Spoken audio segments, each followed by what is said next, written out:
ম্যাচের মাত্র তৃতীয় মিনিটেই গোল উৎসব শুরু বাংলাদেশের মেয়েদের। প্রথমার্ধ শেষ হবার আগ মুহূর্তে ফ্রি কিকে নেপালের ডিফেন্ডারদের বোকা বানিয়ে লিড ২-০ করেন আলপি আক্তার। দ্বিতীয়ার্ধের খেলা শুরু হতেই আবারও শুরু গোলের মহড়া। ৬৬ মিনিটে ফের বল জালে পাঠান আলপি। ৮২ মিনিটে আবারও গোল করে হ্যাটট্রিক পূরণ করেন আলপি। আর নেপালের বিপক্ষে ৪-০ গোলের জয় নিশ্চিত হয় বাংলাদেশের মেয়েদের।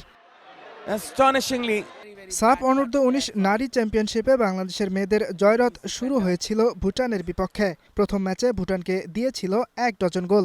দ্বিতীয় ম্যাচে শক্তিশালী ভারতকেও পাত্তা দেয়নি পিটার বাটলারের দল, হারিয়েছে ২-০ গোলে। এবার নেপালকে হারিয়ে গ্রুপ পর্বে টানা ৩ ম্যাচেই জয় পেল বাংলাদেশ। এই জয়ে ৩ ম্যাচে ৯ পয়েন্ট নিয়ে টেবিলের শীর্ষে থেকে ফাইনালে উঠেছে বাংলাদেশ। তাদের প্রতিপক্ষ ৬ পয়েন্ট নিয়ে দ্বিতীয় স্থানে থাকা ভারত। শিরোপার লড়াইয়ে আগামী ৭ তারিখ মুখোমুখি হবে বাংলাদেশ ও ভারত।